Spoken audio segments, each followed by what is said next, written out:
Hello दोस्तों, जय हिंद। मैं नरेंद्र पूनिया आपका हार्दिक स्वागत करता हूं। काफ़ी लंबे ब्रेक के बाद आज हम पुनः क्लास को क्या कर रहे हैं, स्टार्ट करने की कोशिश कर रहे हैं, क्योंकि अभी राजस्थान पुलिस और पटवार के एग्ज़ाम क्या है नज़दीक आने वाले हैं। इसीलिए हम क्या कर रहे हैं, आज राजस्थान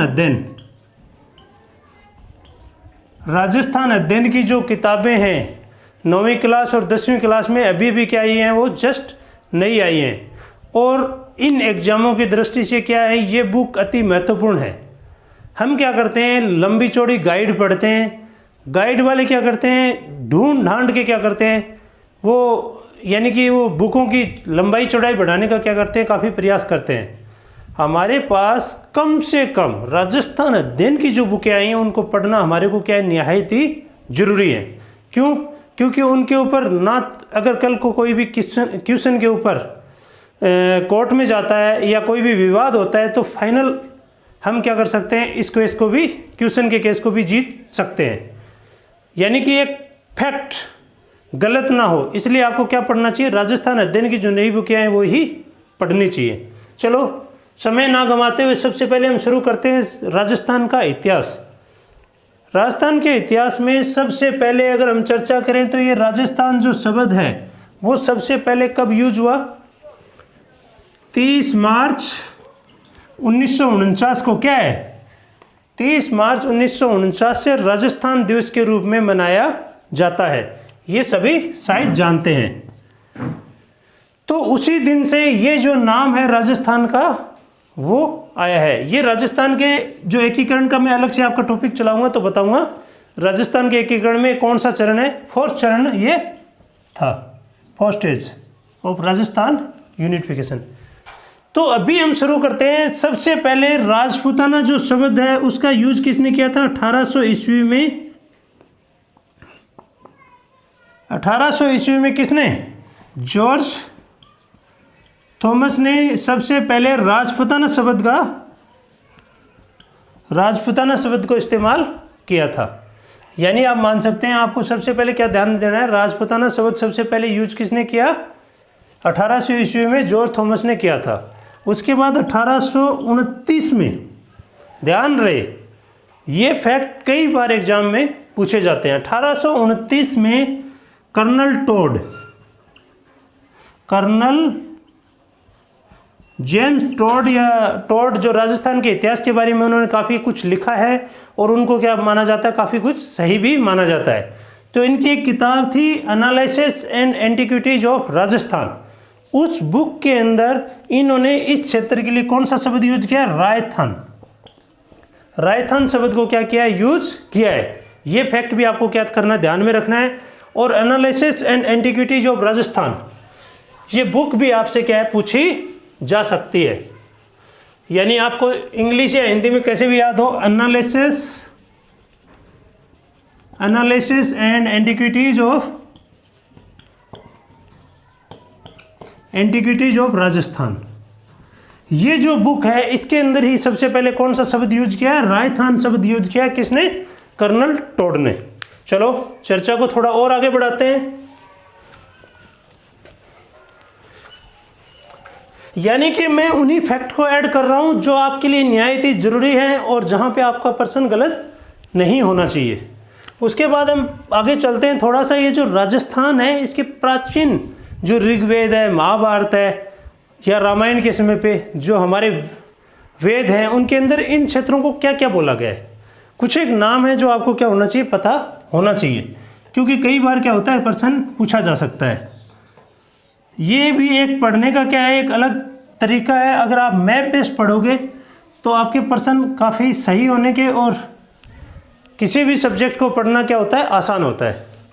तो अगर ये इलाका देखें, मैंने जैसा एक मैप बनाया है, एक खाका बनाया है, इसको एज ए स्केल नहीं है लेकिन फिर भी। तो ये जो इलाका है नागौर और बीकानेर वाला, इस प्रदेश को क्या बोला गया, प्राचीन समय पे जांगल देश बोला गया। यानी ये लंबा, वो हर राजा के और हर वो पावर के हिसाब से, यानी शक्ति के हिसाब से, सामर्थ्य के हिसाब से उनका साम्राज्य बड़ा और छोटा होता रहता था, क्योंकि इनकी परमानेंट कोई भी सीमाएं नहीं होती थी। तो आपको एक नाम ध्यान में रखना है जांगल प्रदेश। उसके बाद में आपको दूसरा नाम ध्यान में रखना है इधर वाला मत्स्य प्रदेश। मत्स्य प्रदेश जयपुर अलवर वाला क्षेत्र, इसको क्या बोला गया है? मत्स्य क्षेत्र बोला गया है। इसकी राजधानी क्या थी? विराटनगर।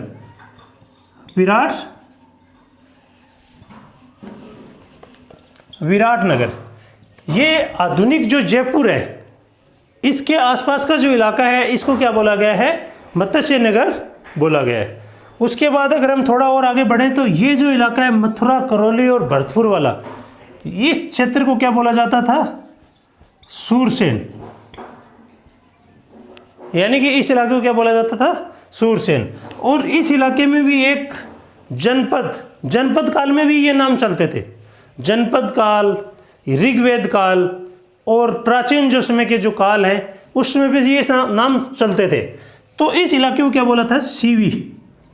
सीवी जनपद, मेवाड़ वाला, मेवाड़ प्रदेश का जो इलाका उसको क्या, ये मैंने ऐसा बनाया तो इसका ये नहीं समझना कि इतने से इलाका, ये कभी कभी इनकी सीमाएं बड़ी होती थी, कभी छोटी होती थी, यानी फिक्स नहीं होती थी उस टाइम पे सीमाएं। आपके दिमाग में ये रहना चाहिए। उसके बाद में एक और नाम चलता था मुरु या धन्नव। ये दोनों नाम चलते थे। ये किसके चलते थे? मारवाड़ के चलते थे। ये जो मारवाड़ आज के आधुनिक जोधपुर वाला जो इलाका है, जोधपुर जैसलमेर वाला इलाका, इसको क्या बोलते थे? मुरु प्रदेश बोला जाता है। प्राचीन समय से ही इसका नाम ये चला आ रहा था। इतना आपको क्या होना चाहिए? कुछ एक नॉलेज होना चाहिए। उसके बाद कुछ क्षेत्र और बता देता हूँ क्योंकि मैप बना हुआ है।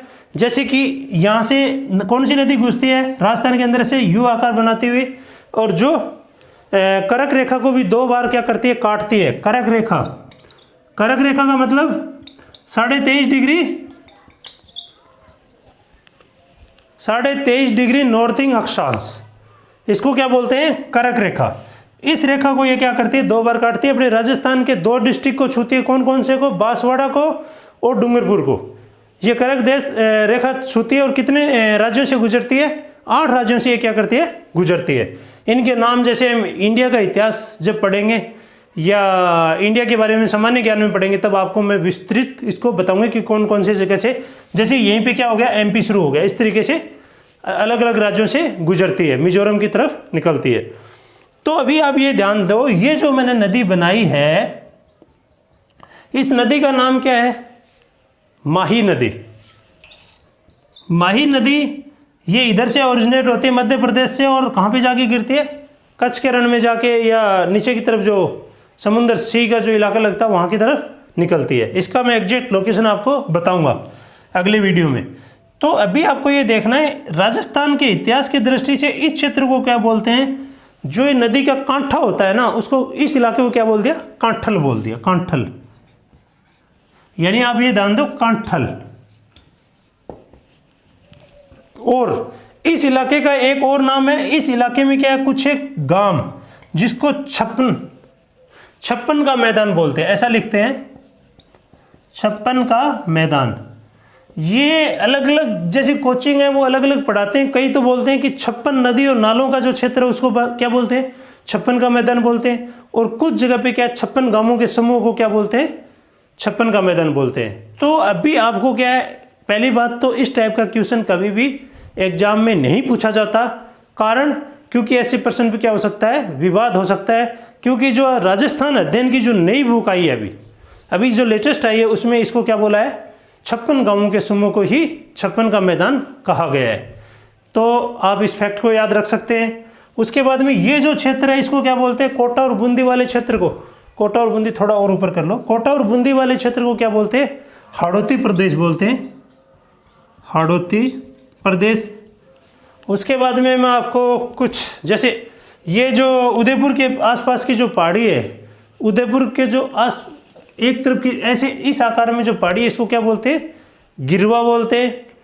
और भी फैक्ट जैसे जैसे राजस्थान अध्ययन आगे बढ़ेगा तो आप देखते रहेंगे, फैक्ट की भी भरमार होगी। चलो अभी हम थोड़ा और आगे बढ़ाते हैं टॉपिक को। तो ये कांठल हो गया, 56 का मैदान हो गया। मांड क्षेत्र किसको बोलते हैं? मांड क्षेत्र जैसलमेर वाले इलाके को बोलते हैं। ये जो है ना, ये इसी को क्या बोलते हैं? मांड बोलते हैं। बिकॉज क्योंकि इस क्षेत्र में व्यक्ति या जो जनता रहती है वो काफ़ी विकट या विषम परिस्थितियों में रहती है, यानी उनकी हालात क्या होती है, काफ़ी खाद्य पदार्थ की दृष्टि से या पैसे की दृष्टि से कैसे भी समझ लो, काफ़ी ख़राब होती थी। और मांड है ना, मांड, चावल का जो पानी उसको क्या बोलते हैं, मांड बोलते थे। और वो लोग चावल का पानी पीकर भी क्या करते हैं, अपना जीवन यापन कर सकते हैं, इसीलिए ये इस क्षेत्र का नाम भी मांड पड़ गया है। और भी कई नाम आते रहेंगे और हम आगे बढ़ते रहेंगे। जैसे हमारे वाला जो क्षेत्र है इसको क्या बोलते हैं,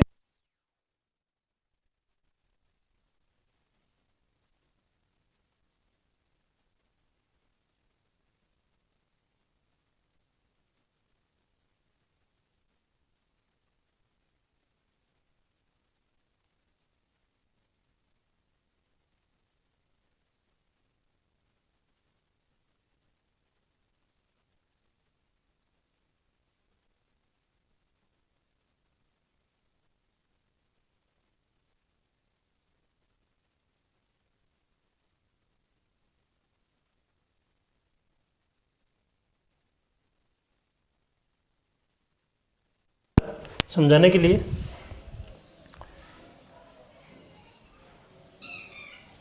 यानी कि ये बांसवाड़ा और डूंगरपुर वाला इलाका हो गया, हाड़ौती या झालावाड़ और बारांवाला इलाका हो गया। तो भैंसरोडगढ़ कहाँ है, चित्तौड़गढ़ से थोड़ा हटा हुआ, बीच में क्या आता है इसके, भीलवाड़ा आता है। यानी कि बीच में यहाँ पे भीलवाड़ा।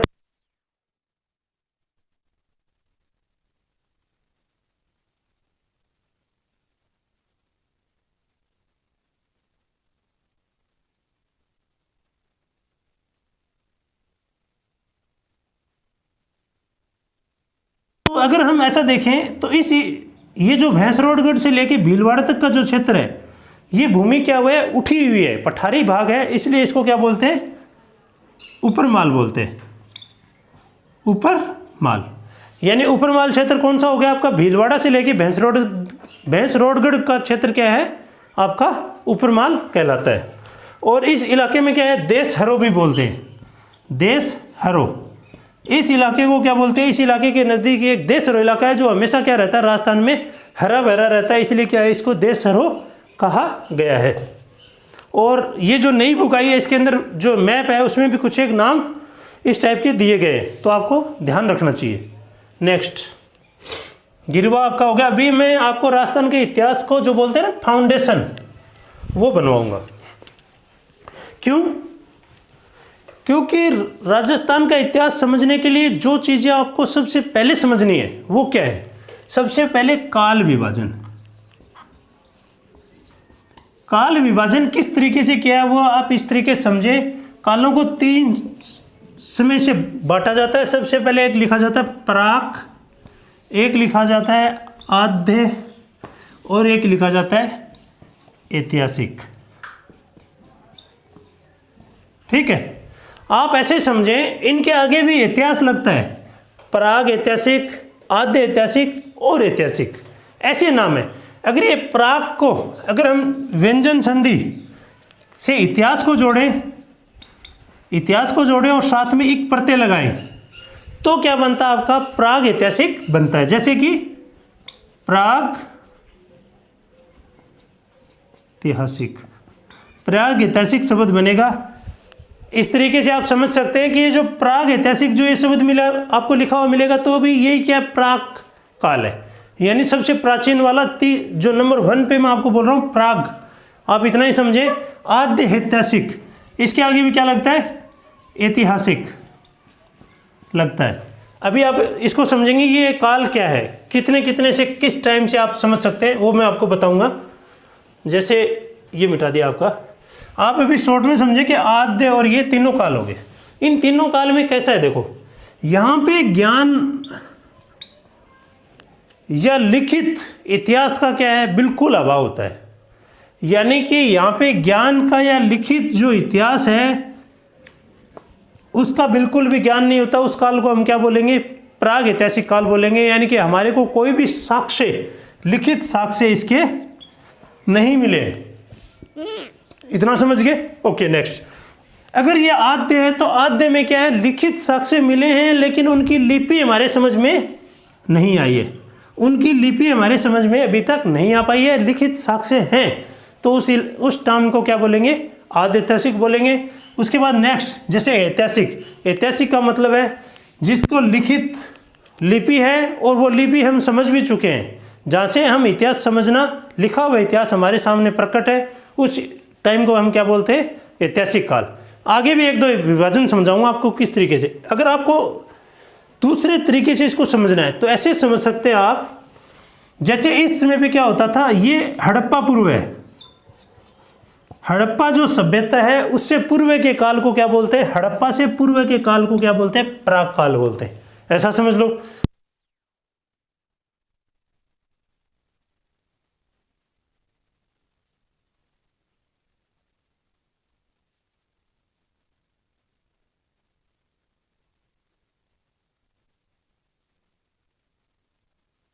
बीसी या ऐसा कुछ 6th BC लिख सकते हो आप इसको, ठीक है।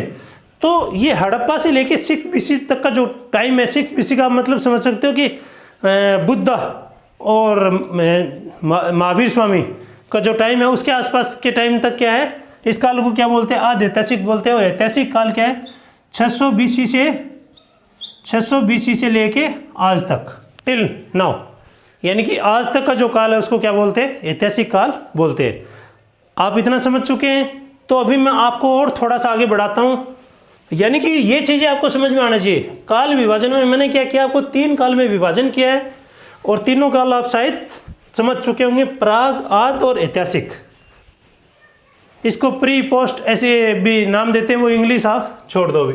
नेक्स्ट उसके बाद में क्या है, आपको ये समझना है कि प्राग जो काल है ये क्या आधा होता है इसका, प्राग इसको जुड़ेगा तो ये प्राग का जो तृतीय वर्ण होता है वो व्यंजन संधि के अंदर बन जाता है, तो प्रागे ऐसा हो जाएगा आपके। ये आपको ये यानी कि राजस्थान के अंदर अगर सामान्य सा आपको एग्जाम फाइट करना है तो आपको हिंदी का ज्ञान भी होना चाहिए, आपको इंग्लिश का भी हल्का सा ज्ञान होना चाहिए, आपको इतिहास का भी उतना ही, राजनीतिक, यानी हर सब्जेक्ट का आपको थोड़ा थोड़ा, हर शब्द आता है तो आपको आपके दिमाग में क्या है, गूंजना चाहिए, जिससे आपको क्या हो, वो चीज़ पे पकड़ हो जाए। तो अभी हम यहीं से शुरू करते हैं। प्राग, प्राग को फिर हम 3 भागों में बांट लेते हैं। एक होता है पुरापाषाण,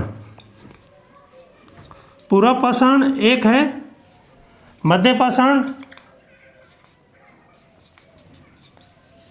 और एक है नवपाषाण।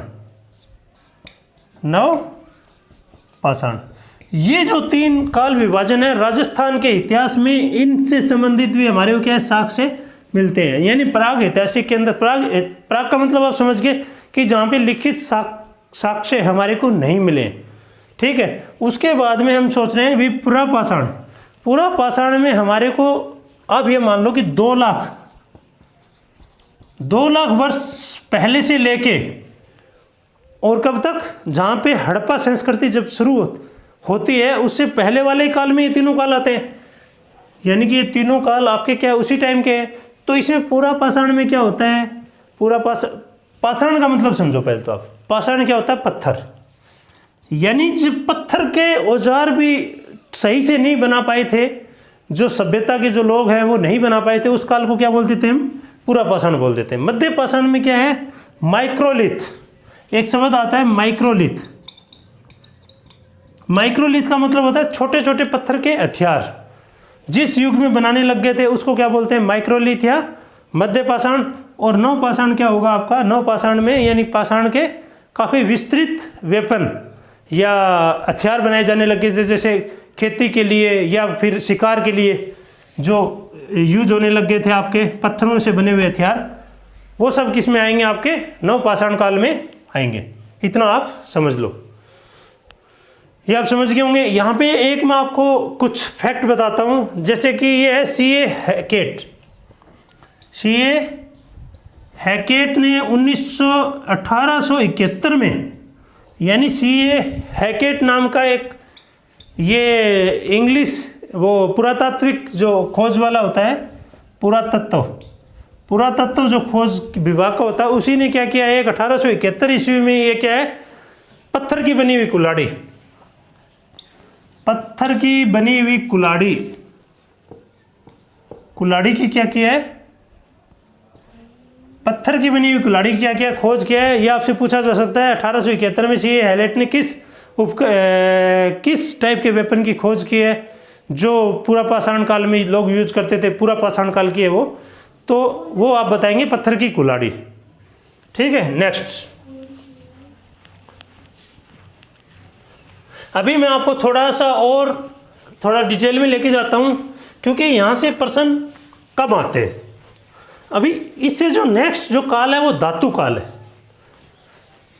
पत्थरों के बाद लोग किसमें जो सभ्यताएं हैं वो किसमें आई, धातु पे। तो अभी हम धातु पे विचार करेंगे तो धातु में सबसे पहले क्या है, ताम्र या तांबा। उसके बाद में क्या आएगा, ताम्र, यानी कि आप इस तरीके से समझो, ताम्र पाषाण। ये आप धातु को इस तरीके से बांटो, ताम्र पाषाण, ताम्र और ताम्र कांस्य। यानी कि धातु काल को भी हम 3 भागों में बांट लेते हैं, ताम्र पाषाण काल, ताम्र काल और ताम्र कांस्य काल। यानी कि ये ताम्र कांस्य क्या है, एक मिश्र धातु बन जाती है तांबे का, और वो बताऊंगा मैं आपको किस किस चीज़ का मिक्सर ये होता है। तो आप ये समझो कि जब तांबा नया यानी कि तांबे के साथ साथ में क्या है, पत्थरों के औजार भी यूज होते हैं, उस काल को ताम्र पाषाण बोल दिया। जब ताम्र काल आ गया, इसका मतलब पता है क्या, राजस्थान के अंदर कौन सा है ताम्र काल में, राजस्थान के अंदर ताम्र में आएगा आपका गणेश्वर सबसे पहले। गणेश्वर के बाद आपका आ जाएगा जैसे कि गिलूंड। गणेश्वर कहाँ पे है, सिक्कर। उसके बाद में गिलूंड कहाँ पे है, राजसमंद। ये आपको ध्यान रखना चाहिए, ये आपसे पूछे जा सकते हैं। उसके बाद में आपसे पूछा जा सकता है जैसे इसी में कालीबंगा के बाद जैसे आपसे पूछा जा सकता है इसमें कुछ नाम और बताता हूँ। ये ताम्र पाषाण और ताम्र पाषाण कालीन जो शब्द है ना, इनको आपको ध्यान में रखना पड़ेगा, और डिटेल में एक एक को, जैसे गिलूंड में क्या हुआ है, कालीबंगा में क्या हुआ है, गणेश में क्या हुआ है, इसको हम आगे भी क्या करेंगे, पढ़ेंगे। लेकिन आपको यहाँ पे पता होना चाहिए जैसे कि नंदलालपुरा चिथवारी, ये मेरे को थोड़ा इंपॉर्टेंट लगा। नंदलालपुरा और चिथवारी, ये जो खोज है वो कहाँ पे, कौन से डिस्ट्रिक्ट में हुई है। जैसे कि इसमें एक क्या है, किराड़ोत। ये जो तीनों है वो कहाँ पे मिली है हमारे को, जयपुर डिस्ट्रिक्ट के अंदर क्या है, मिली है। कहाँ पे, जयपुर डिस्ट्रिक्ट में आपको क्या है, ये मिली है। जो पुरातत्व विभाग है जो खोज करता रहता है उसको नंदलालपुरा, चिथवारी, किरडोत, बाकी आप कर लोगे। जैसे गणेश्वर सबको पता है, कालीबंगा सबको पता है, गिलूंड सबको पता है, आयड नदी के किनारे पे कौन सी, आहड़ सभ्यता, ये कहाँ पे है, उदयपुर में। ये भी आपको एक है पिंड पांडलिया कहाँ पे है, चित्तौड़गढ़ में। पिंड पांडलिया आपसे पूछा जा सकता है। एक है साबणिया या पुगल आता है एक, यानी कि आप ये भी ध्यान दो। एक बार मैं थोड़ा और डिटेल में आपको इसको बताता हूँ। यहाँ पे आप प्रश्न बन सकता है कि ताम्र पाषाण या ताम्रकालीन राजस्थान के मुख्य नगर कौन से हैं, या मुख्य खोजें जो हुई है वो कहाँ पे हुई है। नंबर आप 1 लिख लो, गिलूंड कहाँ पे है, राजसमंद में। उसके बाद में आप ले सकते हो जैसे बणेश्वर कहाँ पे है, सिक्कर में। उसके बाद में आप ले सकते हो जैसे इसके बाद आयड कहाँ पे है आपका, आयड है उदयपुर में। ओके, उसके बाद में आप ले सकते हो इसमें आयड के आगे जैसे कालीबंगा सबको पता है, हनुमानगढ़ में है। उसके बाद में आप ले सकते हो इसमें जो जयपुर वाली जो मैंने आपको 3 बताई हैं, कौन सी बताई हैं जयपुर में, एक बार फिर से आपको मैं बता देता हूँ। नंदलालपुरा, चिथवारी और किराड़ोत, नंदलालपुरा और लास्ट आपको क्या बताया था मैंने, चिथवारी। ये थोड़ा सा नाम अजीब सा है, लेकिन ये जो राजस्थान अध्ययन की किताब है उसमें ऐसा ही लिखा हुआ है, चिथवारी, ये ध्यान रखना। उसके बाद में मैं आपको बताता हूँ अल्लाना कहाँ पे है, जालौर में। अल्लाना, ये ताम्र और पाषाणकालीन और ताम्रकालीन के मैं आपको क्या कर रहा हूँ, नाम बता रहा हूँ। या कांसे, तीनों में से कुछ भी आ जाए तो आपको क्या करना। बूढ़ा पुष्कर कहाँ पे है? बूढ़ा पुष्कर कहाँ पे है? अजमेर में। पुष्कर अजमेर में, तो बूढ़ा पुष्कर आपने क्या समझना है? अजमेर में। उसके बाद मल्ला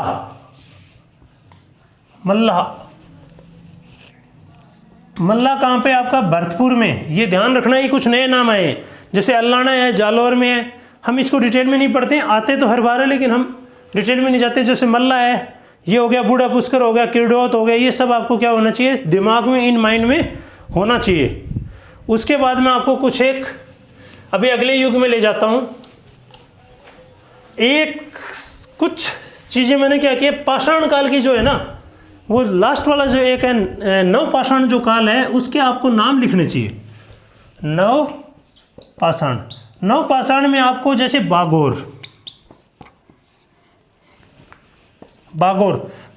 जो क्षेत्र है वो नव पाषाण काल का है। कहाँ पे मिला है? वो मिला है भीलवाड़ा में। ये आपको क्या होना चाहिए? ध्यान होना चाहिए। उसके बाद में तिलवाड़ा कहाँ पे आपका? तिलवाड़ा आपका पड़ेगा, तिलवाड़ा बाड़मेर। यानी कि ये जो साइट है वो कहाँ, कौन से काल की है? नव पाषाण काल की है। और कहाँ मिली है वो मैंने आपको लिखा दिया है। ओके, अभी हम थोड़ा सा और आगे बढ़ते हैं टॉपिक में। यानी कि चर्चा अभी चल रही है, आपको एक ओवरव्यू दे रहा हूँ मैं। इसके बाद में डिटेल में हम जाएंगे, गिलूंड में क्या है, आयड में क्या है, कहाँ पे तांबा गलाने की भट्टी मिली है, कहाँ पे क्या मिला है। जैसे कि ताम्र पाषाणकालीन वाला ये भी बता रहा हूँ, थोड़ा सा और आपको डिटेल में ले चाहता हूँ। तो इसमें जो है ना, सबसे पहले जो जोधपुरा कहाँ पे है?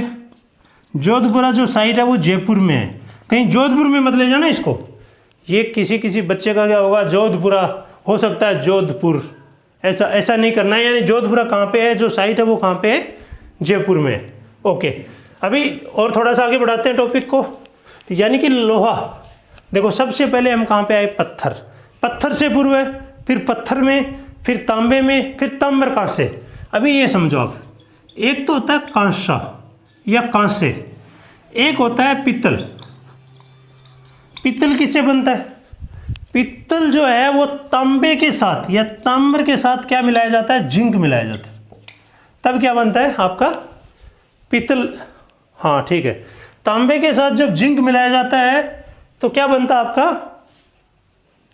पित्तल बनता है। और तांबर के साथ या तांबे के साथ जब आपका टिन मिलाया जाता है, टिन एक धातु होता है, इसको मिलाने पे क्या बनता है? कांसे बनता है, यानी टी कांसे। ठीक है, ओके, आप ऐसे याद रख सकते हो इसको, टी कांसे। यानी और कैसे भी याद नहीं रहता, तो जो टी के जो नाम की जो प्लेट बनी रहती है वो कैसे चमकती है? कांसे की तरह चमकती है, ऐसा याद कर लो। नेक्स्ट, ओके, अभी हम थोड़ा सा और आगे बढ़ते हैं। अभी हम देखेंगे लोहे का जो यूज है वो कब से होने लग गया? लगभग 600 ईस्वी, या जैसे सिंधु घाटी सभ्यता में लोहे के हमारे क्या प्रमाण नहीं मिलते, तो उसके बाद का काल, यानी सिंधु घाटी का काल 1000 ईस्वी से पूर्व ले लो, तो आपको लोहे वाले में आपको ये समझना है कि राजस्थान के अंदर कुछ एक मेन जगह है, इनको आप नहीं भूल सकते। एक तो है रेड कहाँ पे है? टोंक में, जिसको क्या कहते हैं? टाटा नगर भी कहते हैं। क्यों कहते हैं? क्योंकि यहाँ पे प्रचुर मात्रा में क्या है? लोहे के साक्ष्य मिले हैं, यानी यहाँ से प्रचुर मात्रा में लोहा मिलता था, इसलिए क्या है, इसको टाटा नगर भी राजस्थान का बोलते हैं। ओके, इसके बाद में हम देख सकते हैं इसमें सुनारी कहाँ पे है? सुनारी पड़ता है आपका झुंझुनू, यानी सुनारी आपका कहाँ पड़ता है? झुंझुनू में। और एक जोधपुरा कहाँ पड़ता है आपका? जो मैं आपको पहले बताता हूँ, जोधपुरा कहाँ पे? इसमें आएगा, लोहा युगीन में है वो। जोधपुरा कहाँ पे आपका? जयपुर में है। और उसके बाद में आपको एक और रह जाता है नो। देखो ऐसा है, ये मैं आपको इस तरीके से समझाता हूँ। नो जो भरतपुर में है, यहाँ पे लोहे के सबसे पहले साक्ष्य मिले। उसके बाद में जो लोहा गलाने की जो भट्टियाँ हैं, जो लोहा बनाने की जो भट्टियाँ थी, वो सुनारी में और जोधपुरा में मिली है। और रेड के अंदर क्या है, हमारे को प्रचुर मात्रा में मिला, इसलिए हमने क्या बोल दिया इसको? टाटा नगर लेकिन शुरुआत कहाँ से, 9 से। ये आपको क्या करना है, ध्यान रखना है। ओके, इसके बाद के काल में क्या मिलते हैं हमारे को, इसके बाद हमारे को चित्रित जो मृद भांड है, PGW बोलते हैं इंग्लिश में उसको, PGW। इन सब मुद्दों पे क्या करेंगे, अगले वीडियो के अंदर हम क्या करेंगे, चर्चा करेंगे। आज का वीडियो क्या था, एक राजस्थान के इतिहास का बैकग्राउंड, ये समझ सकते हो आपको, ये क्या था, हमारा एक बैकग्राउंड था। इसमें सबसे पहले हमने देखा राजस्थान शब्द कहाँ से आया, रायथन, राजपुताना। उसके बाद में ऋग्वेद काल में राजस्थान के भाग को क्या क्या बोलते हैं उनको हमने अध्ययन किया। उसके बाद में थोड़ा सा हमने क्या किया, राजस्थान के अध्ययन के जो काल विभाजन किए 2 बार, जिसमें एक बार प्राग, आदि और ऐतिहासिक। उसके बाद में जैसे कि पाषाण, मध्य पाषाण और नवपाषाण। उसके बाद में लोहा, ताम्र पाषाणकालीन, ताम्र कांस्यकालीन। ये जो मिश्र धातु होती है ना, वो बाद में बनती है, ये ध्यान रखना। ताम्र आपको कोई पूछता है जैसे ताम्र पाषाण और ताम्र कांस्य, तो ताम्र कांस्य बाद में, ताम्र पाषाण यानी पत्थर, पत्थर और तांबा जब यानी पिछले वाली से तांबा भी कुछ लोग यूज कर रहे हैं पत्थर, और कुछ लोग पत्थर भी यूज कर रहे हैं। उसके बाद धीरे धीरे सब तांबा, उसके बाद में कुछ लोग कांसा, क्यों कांसा और हार्ड हो गया, मिश्र धातु बनने से क्या हो गया और अच्छी क्वालिटी आ गई। और लोहा जब आया तो क्या हुआ, कृषि के क्षेत्र में या उपकरण जो थे हमारे, जो वेपन्स हैं, इनके क्षेत्र में क्या हुआ, काफ़ी प्रगति होगी, क्योंकि लोहा क्या है, काफ़ी कठोर है, और कृषि के क्षेत्र में एक क्रांति की तरह ये आया। आज के टॉपिक को हम यहीं पे क्या कर रहे हैं, क्लोज कर रहे हैं। छोटे छोटे टॉपिकों में अगला टॉपिक फिर जल्दी ही कल शाम को। ओके, जय हिंद।